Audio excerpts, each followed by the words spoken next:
Sanskaram University, where cutting-edge technology meets the promise of world-class education. Sanskaram University, education with values.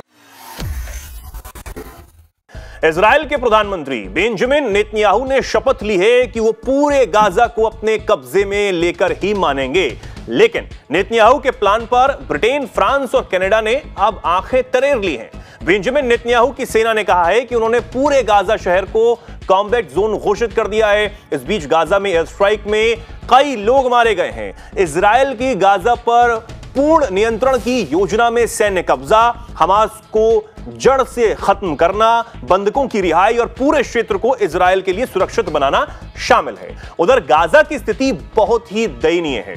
Gaza की स्वास्थ्य एजेंसियों ने कहा है कि सोमवार सुबह तक 72 घंटों में इजरायली बमबारी में 300 से ज्यादा लोग मारे गए हैं। यानी प्रतिबंधों, मौतों और बमबारी से गाजा सिसक रहा है। इजराइल के इस प्लान पर यूरोप के बड़े देशों और पश्चिमी लॉबी ने घोर असंतोष जताया है। फ्रांस, ब्रिटेन और कनाडा ने कहा है कि जब तक नेतन्याहू सरकार इन जघन्य कार्रवाइयों को जारी रखेगी, हम चुप नहीं बैठेंगे।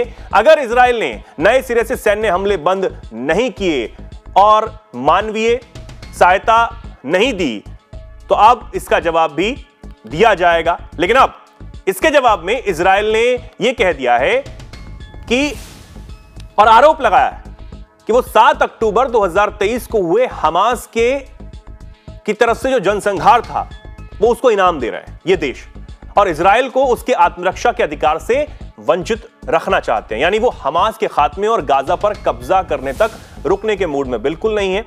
इस बीच जिस तरह से फ्रांस ने इसमें आगे बढ़ते हुए इजराइल को धमकाया है, आंख दिखाई है, तो इसमें अब कहीं ना कहीं यह सवाल भी आ सकता है कि भारत के दोस्त इजराइल पर दूसरे दोस्त फ्रांस का क्या बड़ा फैसला हो सकता है, क्या कोई खेल हो सकता है, क्योंकि दोनों ही दोस्त हैं। निपुण जी क्या कहेंगे इस पर, क्या कोई पेच इसमें निकलता है?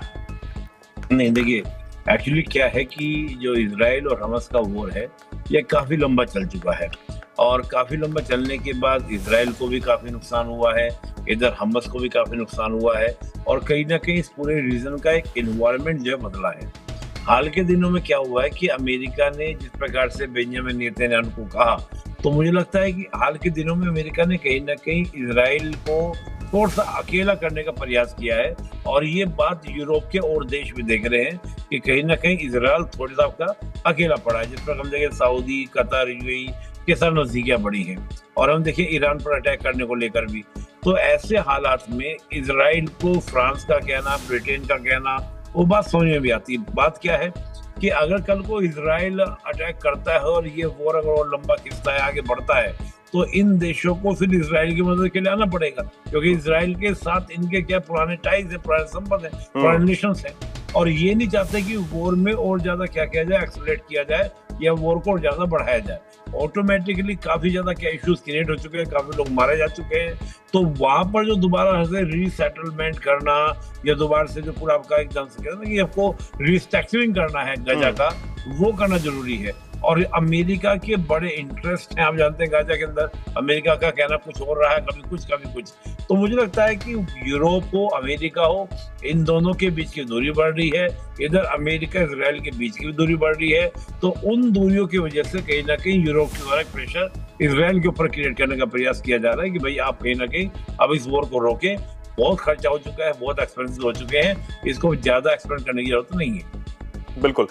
एक मेरा छोटा सा सवाल इसमें यह भी है कि क्या भारत कोई इसमें आने वाले समय में कुछ बोल सकता है? क्योंकि अगर फ्रांस बहुत आगे बढ़कर इस तरीके से इजराइल को धमका रहा है कि आप रोकिए वरना कार्रवाई करेंगे, ब्रिटेन और कनाडा को साथ लेकर, तो दो दोस्त तो आपस में भिड़ रहे हैं, भारत के ही दोनों दोस्त हैं और वो भी आपस में अच्छे संबंध है, तो ये तो सीधी सीधी भिड़ंत वाली बात हो जाती है ना।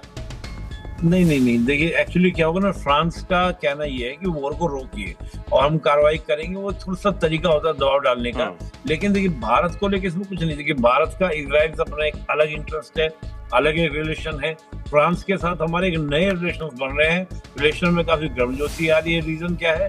वेपन की खरीदारी। तो जो वेपन की खरीदारी के कारण फ्रांस से हमारी नजदीकियां बढ़ रही है। हालांकि फ्रांस के साथ भी हमारे पारंपरिक संबंध रहे हैं, हम देखें आजादी से पहले से हमारे संबंध रहे हैं फ्रांस के साथ। लेकिन बात यह है कि ये नहीं हम कह सकते कि इन दोनों दोस्तों के बीच में टकराव उनसे भारत को कोई दिक्कत आने वाली है। और मैं नहीं मानता कि फ्रांस और इजराइल आपस में टकराव करने वाले हैं। एक दबाव डालने का प्रयास फ्रांस कर रहा है ताकि इजराइल इस कॉन्फ्लिक्ट को ज्यादा आगे बढ़ने से रोके। काफी ज्यादा नुकसान हो चुका है, उस नुकसान को आगे बढ़ने से रोके। उस तरह से मैं देख रहा हूँ फ्रांस का दबाव। और देखिए फ्रांस की अपने इंटरनल पॉलिटिक्स भी है, उस इंटरनल पॉलिटिक्स के कारण भी कहीं ना कहीं वो इजराइल को साधने का प्रयास कर रहा है कि we are not against of the Islam. तो मुझे लगता है कुछ इस प्रकार के भी कॉन्सेप्ट्स हैं जिनको हमको समझना चाहिए फ्रांस को लेकर, अमेरिका को लेकर। वो एक इमेज जो डैमेज हो रही है इन सब कंट्रीज की, उस इमेज को रीबिल्डिंग करने का भी कहीं ना कहीं अवसर के रूप में देख लें। लेकिन फिर भी इजरायली प्रधानमंत्री बेंजामिन नेतन्याहू रुकने के मूड में तो नहीं है।